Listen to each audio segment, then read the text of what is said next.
Hi, it's Terri Gaines. In this video, I'm going to give you all the assembly tips and show you how I prepared the packet for my March 2022 Fun Fold project. You receive the packet free if you use my March host code with a $30 purchase.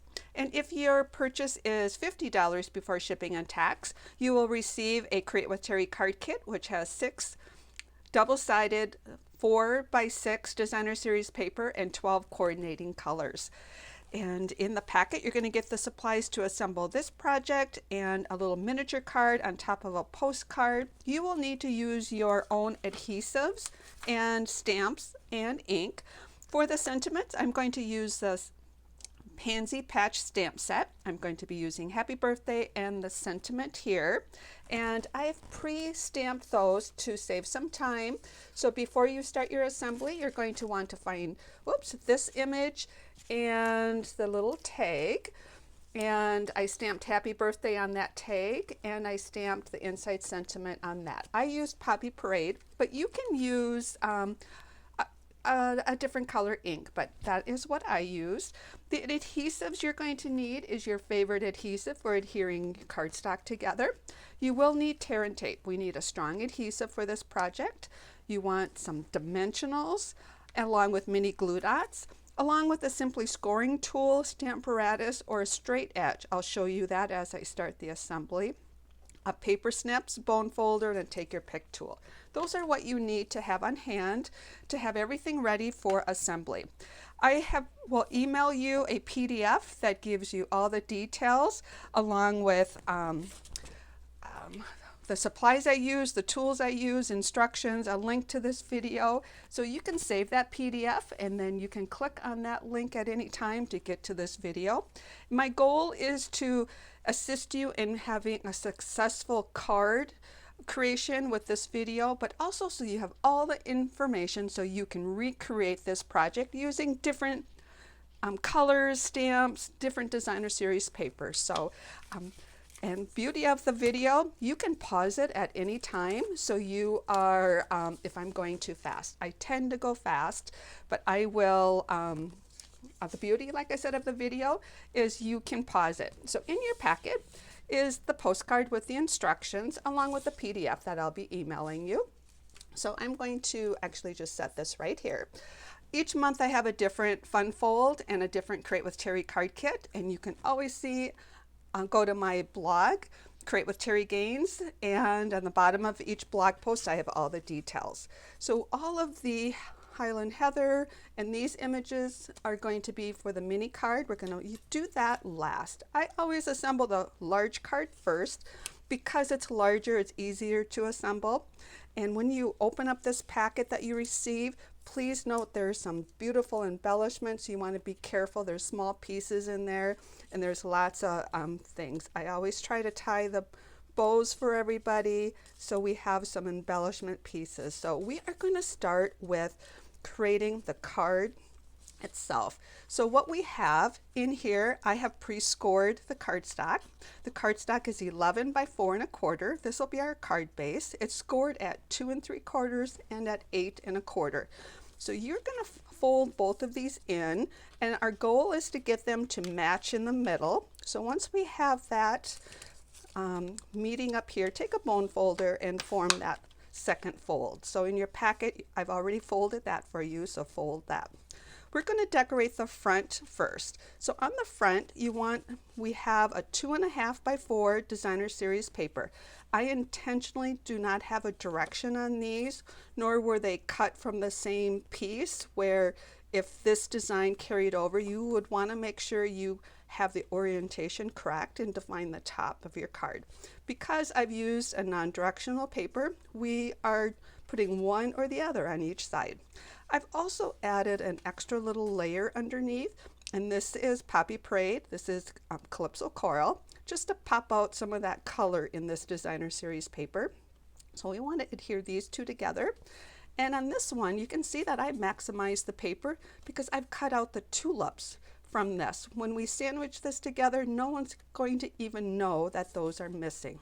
So the first step for assembly is to adhere your designer series paper to that additional layer And this size is not on the postcard, but anytime we have layers on a card, you can always add more layers to them.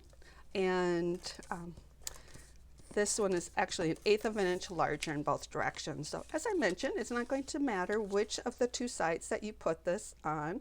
I'm going to put this on. I'm actually looking for equal spacing on the top and bottom, the side.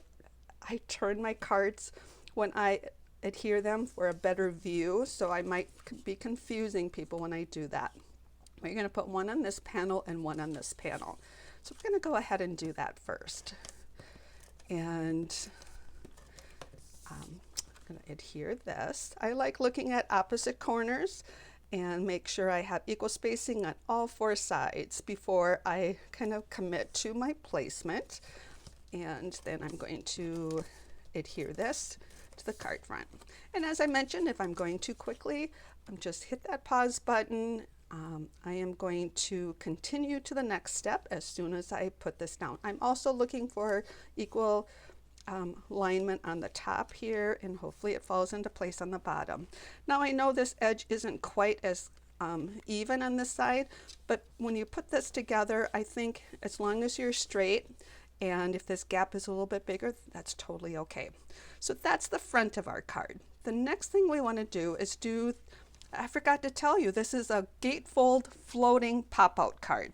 So this is going to be the pop-out section of the card. It is designer series paper. This is the Fields of, oh goodness, the Fields of Tulips. I got this name wrong. Here's right on my instructions. I get a little nervous with my videos. It is the Flowering Fields. I got some of the words right there. It's Flowering Fields Designer Series paper, coordinates with the Tulip dies, which is one of the dies we're going to be using for this project. So what we're going to do is look at this. You can see, hopefully see or feel that I have already scored this. This is 8 inches by 4 inches. I've scored this at 3/8 of an inch. Do not use your bone folder, just use your fingers to crease that. And we're going to consider this is the front. We're going to crease this to be a valley. Then there's a 2-inch score line, and I have a bigger diagram here that might be helpful. I'll put this into place for a while as we do this. So this next score line is 2 inches. I've done that ahead of time for you. So what you would be doing at home is scoring your your 3/8 inch, your 2-inch, a 6-inch, and a 7 and 5 inch. That is done for you ahead of time. So valley, mountain, mountain, and valley. Goodness, there we go. Now we need to make some diagonal folds that go from this corner diagonally down and all 4 corners. I did not do that ahead of time for you. My goal is for you to be able to recreate this. I do the simple things, scoring paper, cutting things with dies, but I want you to have the knowledge so you can recreate this. So I did not do this for you ahead of time. I like bringing a simply scoring tool in because of the corner, or not, I don't need the corner for this, I just need a straight edge. So you can use a stamp apparatus, but you have a smaller surface. You could also use a cutter. Let me grab a cutter. I think I have one right here. Yeah. Now this cutter clips in. This has a straight edge. You could use that too. So I'm going to actually bring the cutter in when I do this. I haven't used it yet. I've always used the simply scoring. And as I mentioned, the stamp apparatus, this surface is smaller, but you could still use this. This clips or closes in really well, so this should work. So what we want to do is, how I like to do this, there's many ways. You can put a ruler, score it. Anytime I score designer series paper, if I put too much pressure down, I can cut the paper and we then it won't work. So we want to make sure that we don't cut the paper. The best way I found is just take my fingernail, put it right at the point, and putting it right at the point, and then fold this up just to get that started. I just want a little indentation so I can start right at the point.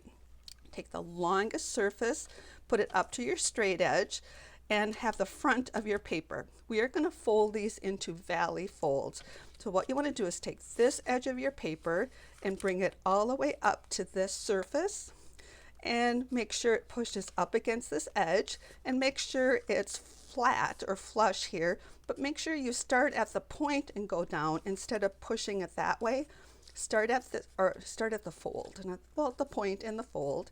Line those up, and then make sure both are pushed up and they're flat, and then take your finger and just work your way down, flattening the paper as you go, but most importantly, holding it in place so it doesn't shift. So that is one. We need to do that for 3 more. Take your fingernail and just fold this up. All I'm doing is making a little score line or point in there, or fold, so it will help fold right at that spot.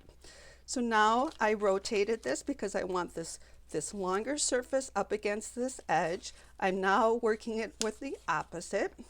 So now again, push the papers up equally. Put your finger down to get that point started. Make sure that's flat and flush.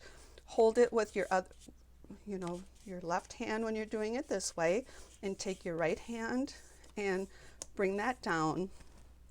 I found it works better to do this. If you're using the Simply Scoring, it might help to stand up to reach to the end. So now what I'm going to do is do this side. So I'm going to put it down, and then because I'm holding my finger down on this side, I bring the other side up just to get that to start. Put the long surface here, and by the time you do all 4 corners, you're going to be an expert on this. Hold that up flush, and then use your finger holding this flat, and there we have our diagonal there. And one more time, hold your fingernail there, bring this piece up just to make an indentation so it aids your paper to start folding right at that spot. Hold this flush and flat, bring this edge up, and then hold that flush and flat, and use your fingers to bring this down. When I'm folding this designer series paper, I'm not bringing in a bone folder because I then have really committed to that fold. I don't want to commit to that fold yet because I want to make sure that it folds how I need it to fold. Meaning, if we made these 2 mountain folds, all the rest valley folds, bring these 2 mountain folds together and then form that triangle. And now what I want to do is fold that one. I want to fold these 2 mountains together, and it will naturally help you fold it like that. The reason I'm not committing anything with a bone folder is because we want to make sure that when we put this together, this side and this side do not overlap. When you release one or the other, they pop up. If they get caught in these folds in here, that's okay. We're just looking at the surface right here. We want to make sure that they don't overlap. If they do overlap, just move them apart, get everything so it lines up. It's okay, there's a little bit of gap there. And then I just still use my fingers. I'm not using a bone folder because I don't want to overcrease things for this. So this is our mechanics for our Gatefold floating pop-up. So now what we want to do, I'm going to move this out of the way, and we want to put our image on the inside. So I've used the layering circle dies to cut some of the images out, and the smaller scalp circle and the circle that you stamped your sentiment on, we want to adhere these 2 together. I have tried making these. I've made many of these, and when I cut a square here, I never stamp straight. So my tip is, if you use a circle and stamp on the circle, and you can then, you're putting it, it's when you adhere it to your project is when you're making sure you have it straight. So I just always have a little bit of trouble stamping straight. So I like using tool or Stamparatus dies and punches to help me do that. So anyway, that's what we want to do. We want to put that on the inside. We have a top and bottom, so we want to make sure that you assemble that correctly. Now, there's this little score line, this 3/8 inch score line that I put in here. I made that intentionally. That's only place we want adhesive. if you are not using tear and tape, you need just your adhesive to go right in that area. So if you happen to have some type of tape that's much wider, when you recreate this, make that score line maybe a 1/2 inch or something larger than what I have. Because 3/8 inch is going to allow you to place this tear and tape, and I love it because you place it down and you tear it on each of these small panels.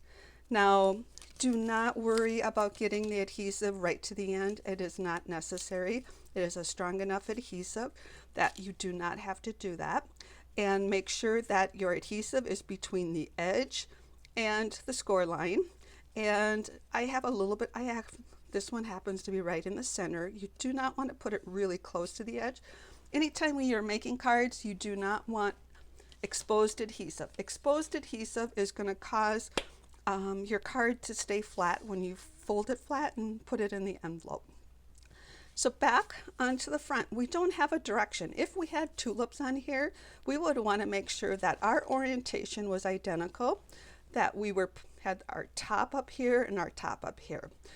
We don't have that problem with this particular design.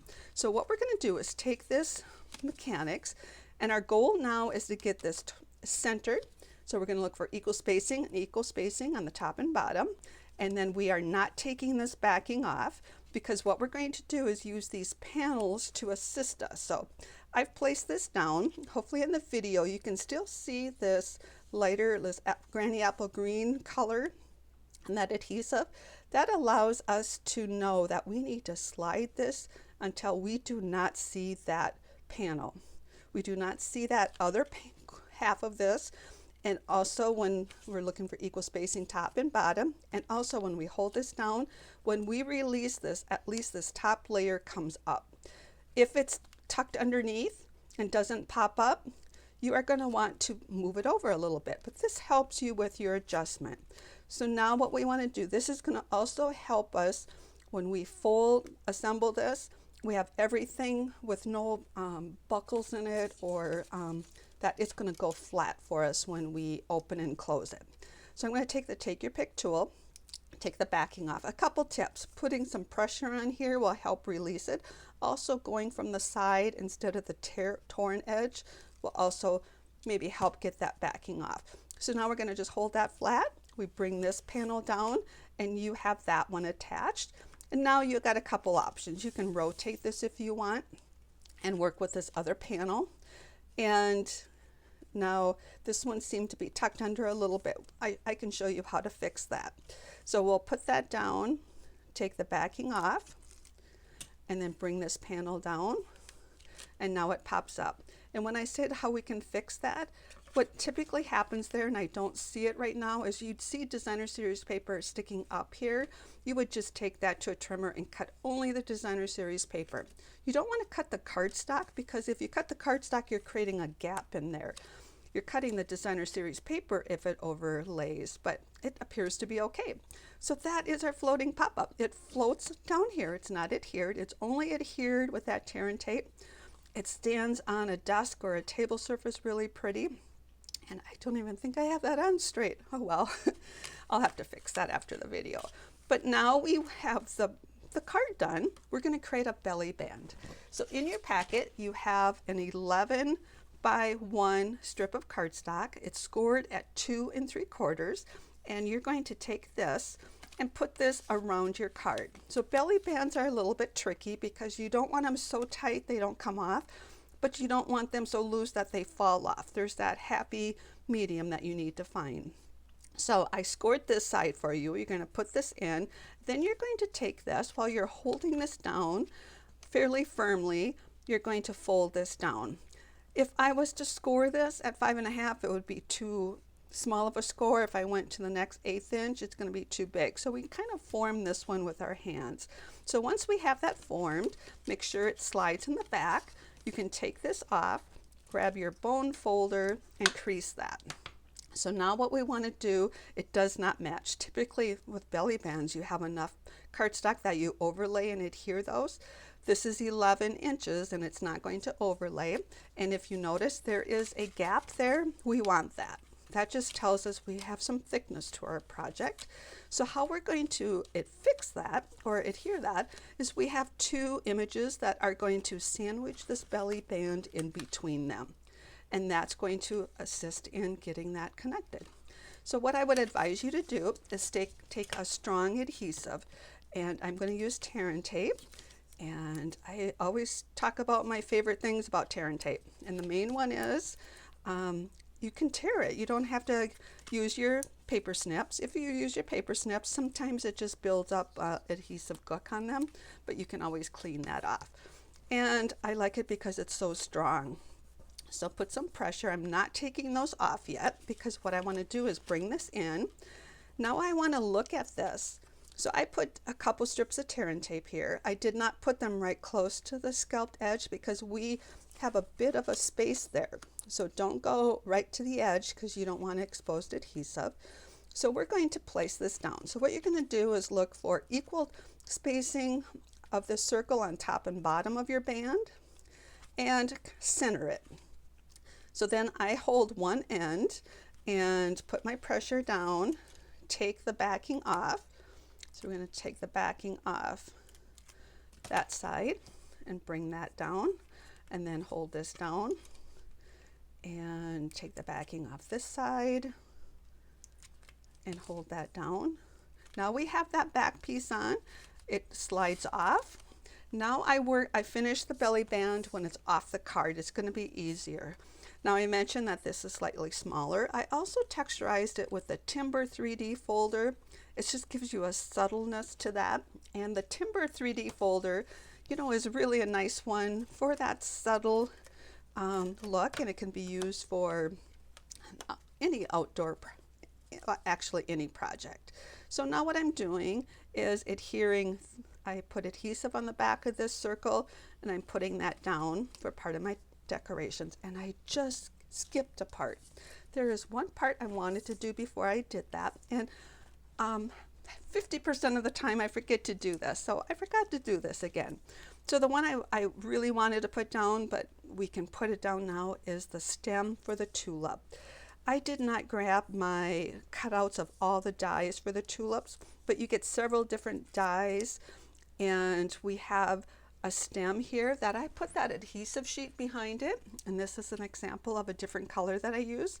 I put my adhesive sheet behind my cardstock, and our cardstock is the same on each side, so one side of the cardstock. Put my die down and cut those out, and then it puts adhesive behind the stem. This stem is so narrow, adhesive sheets work perfect. And what I really wanted to do, and I forgot to do it, I wanted to put this on the white piece before we attached it. And of course, I'm struggling with getting that backing off. There we go. But we can do that now. So I'm going to bring did I still have my sample over here? I'm going to bring my sample in just to show you, well, I'll keep it on the card, just to help, because it's no surprise. You know what we're making, so there's no, surprise reveal at the end. So what I want to do, it's not the entire die. I only cut out part of it because I knew we didn't need the entire longer die, but there's an edge that you can tell that is cut and an edge that is the front. I like mine veering off to the left, so I'm going to place this down. There's about a 1/2 inch space there, and bring this down. You can still take your paper snips and trim this now. I just 50% of the time I try to do it ahead of time, but that's okay because we're going to even cover that up. No one's going to even know if it isn't quite done that way. So anyway, enough rambling, back to our project. So now what we want to do is assemble this tulip.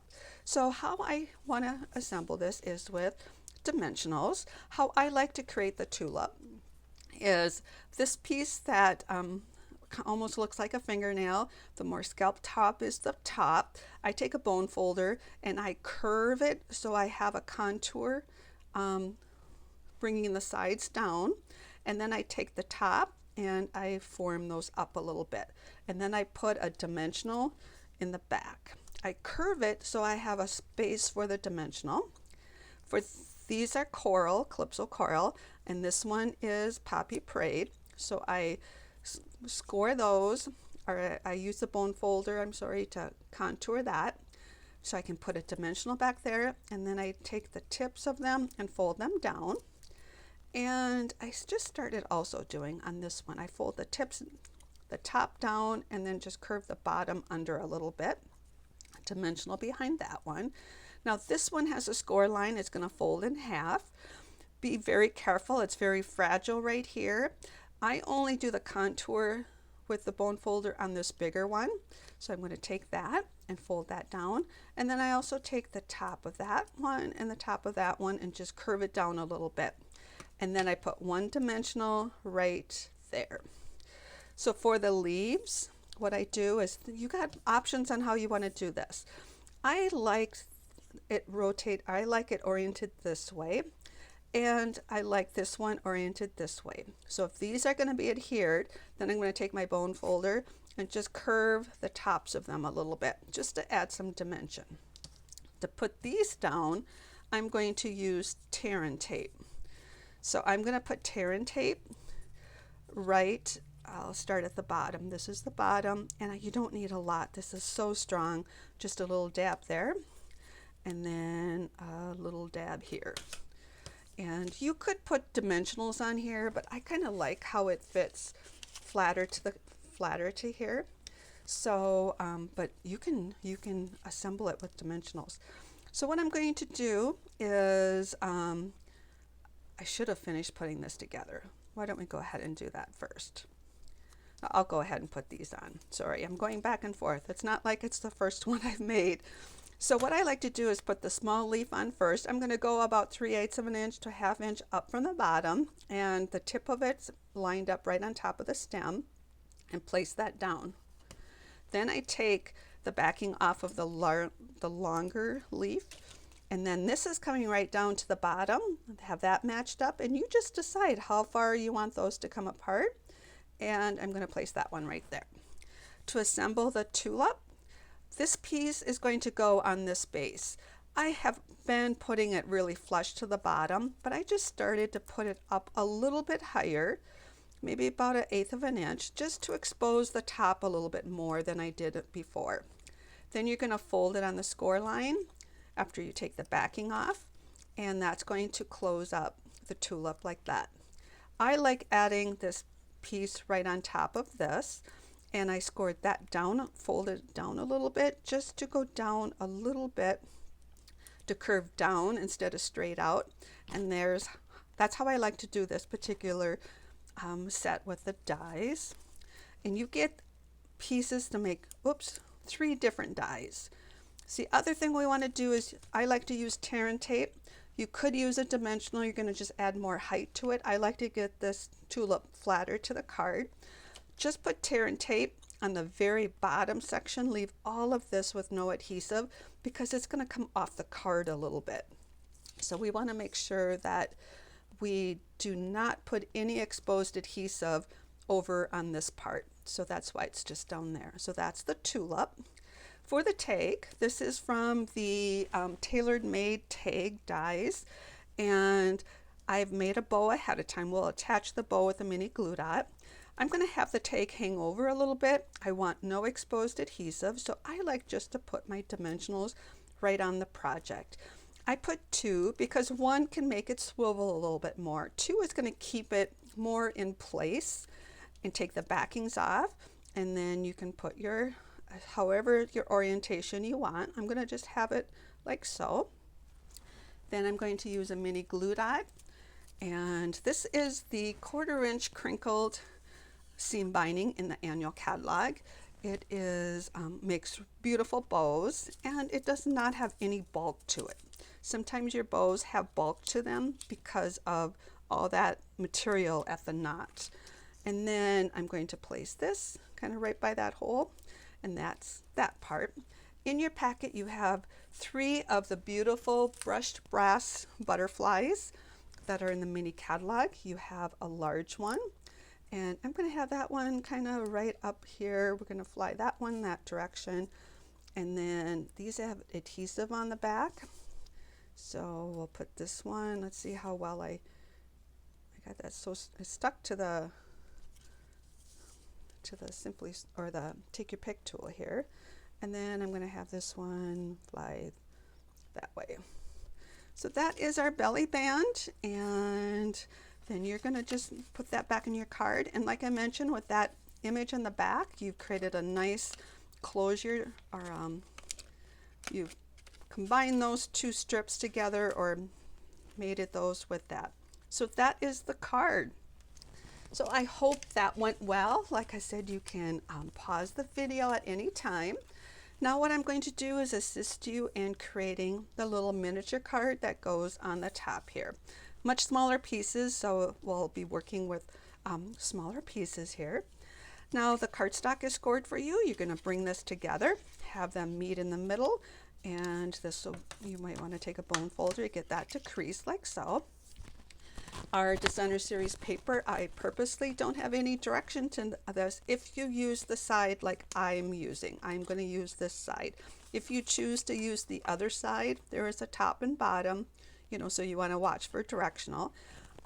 But we're going to work with this side. So it is scored for the adhesive here. Oops, that's going to be a valley. Then there's a score line for the mountain fold, a score line for that mountain fold, and a score line for that valley fold.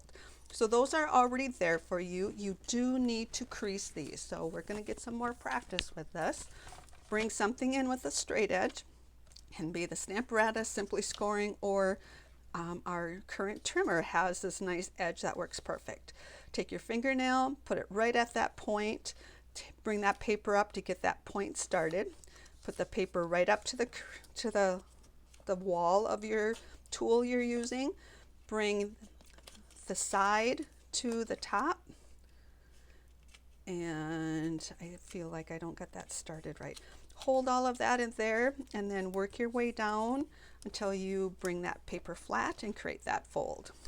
This is our diagonal folds. Take your fingernail, hold it, and then bring this paper up to get that crease started. You just need a very beginning of it. You don't need to make a very large or long crease there.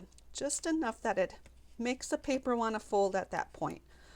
Put your longest edge up, bring that side up to there, and then use your fingers to bring this down. It's nice to have these little samples on the instruction postcard so you can visually see what this technique is when you're going to make it again. I'm a visual person. I really look at the pictures more than I look at the text. So with the video, the little sample, and the instructions, it will assist you in recreating this. So again, the last one, we're going to hold that up, and please pause. I know I'm probably going faster than you're able to if this is the first time you're making this card. So there we have all of our folds for this. I'm going to move this out of the way. Now what we want to do, those two mountain folds will come together and assist us in forming this side of the pop-out portion.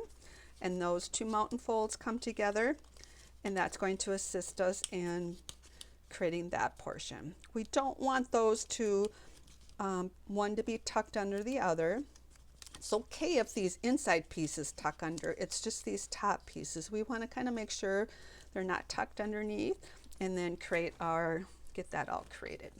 So now what we want to do is put our tear-in tape right in that space between the score line and the edge of the paper. And you don't need to go right to the point. Put some pressure down. We're going to bring this back in, and we're going to do a couple things before we adhere this. So I apologize if I go all over the place when I'm assembling this.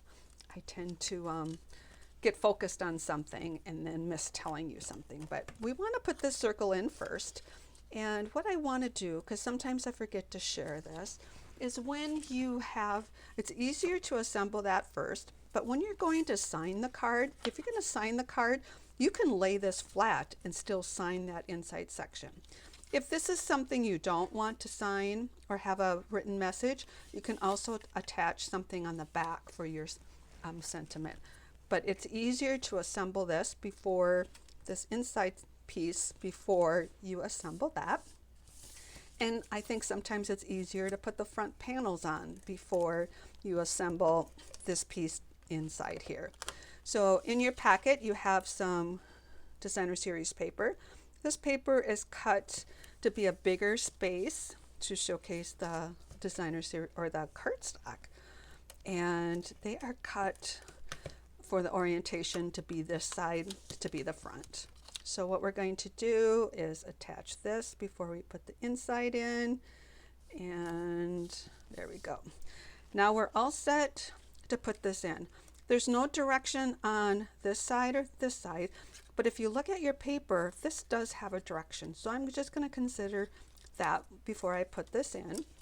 I'm going to place this down, watch for equal spacing top and bottom, put one panel down and slide it until that designer series paper on the left is hidden underneath here, and this one pops up freely. By popping up freely, it tells me that it's not tucked underneath this panel. That's why I double check that. And then take my backing off, close that, and then you can hold on to this. I'm going to just rotate it and work with it the other way, and take that backing off and close that. And now we have the inside of our card for our miniature gatefold floating pop-out card. For this belly band, our strip is much narrower, and the beauty of the belly band is you can make it as narrow as you would like. And now we're going to, it's scored on one end, so you're going to put that one down first. Then you're going to take this piece and bring it over. And even though I could have made this one longer, I didn't want to, because I could have made it longer and overlapped it, but I didn't want to. That also is going to create some extra bulk in there, and this way we're duplicating what we did for the full-size card. For this belly band, our two images are a punch, identical in shape. So I'm going to give you a tip on how to assemble something that's identical in shape. It is important that we have a strong adhesive on the bottom one, and that's because it's really one or the bottom edge that's holding the belly bands in. I use regular adhesive when I put the top piece on. In this case, because this is so narrow here, if I go on an angle like that, I can get more coverage to that end. And what I'm going to do is place this back in here and place this down. The beauty of this tailored take punch is it's got a point on the top and bottom that tells you that's the middle, and also it's got this flat edge on the side that just makes this getting this aligned correctly much easier. Now I'm going to put this one down first, and you can see that what I have here is I overlap that center adhesive, so I'm just going to peel that up a little bit here, take this one off, and you'll find the right way that works for you, but I think you know what I'm going to be doing here. I'm going to adhere this one down first, and then I'm going to take that off, and we'll rotate this and bring this one down. So there we have that. Then take it off the card. Now what we're going to do, I have exposed adhesive on the edges there, so I'm just going to put adhesive right down the middle. I'm going to hold this up, use my fingers to help get this aligned correctly, and then let that fall into place. We have two basic white flowers that were punched from the medium daisy punch, and I'm going to use mini glue dots to attach this. You can use dimensionals. It's going to add some bulk to it. I'm going to put these two together, offset them for that portion, and then I'm going to take mini glue dots. I bring my image to the mini glue dot. It sticks to it, and these are really work very well. And then in your packet, hopefully it didn't get lost, I'm going to use paper snips to pick that up. We have Playing with Patterns Embellishment, and these come in different sizes and different colors. There's 3 different colors in the packet, and these are in the annual catalog. So as I mentioned, you'll receive a PDF with all the code numbers and all the materials, all the tools that I use to recreate these. Now when I put this one on this postcard, for my visual, I want the belly band to come off. So what I'm going to do is I'm going to put 3 dimensionals right down on the bottom. That way that when I can put this down on my postcard for my visual, but it will allow me to take that belly band off. So we're going to place that down like here, and then you can always take the belly band off to see the inside, and then you can get that belly band back on. So I hope this video was helpful. I want to thank you for using my host code. I will put the link to this video on this PDF. So when you receive the PDF, you can just click on the link to get to this video, which will have assembly tips and instructions. I appreciate your order. If you don't have a demonstrator and are looking to place an order, if your order is over $150, do not use my host code. You will still receive these items, but I want you to get the hostess benefits. So thank you. Contact me if you have any questions. Take care and happy creating.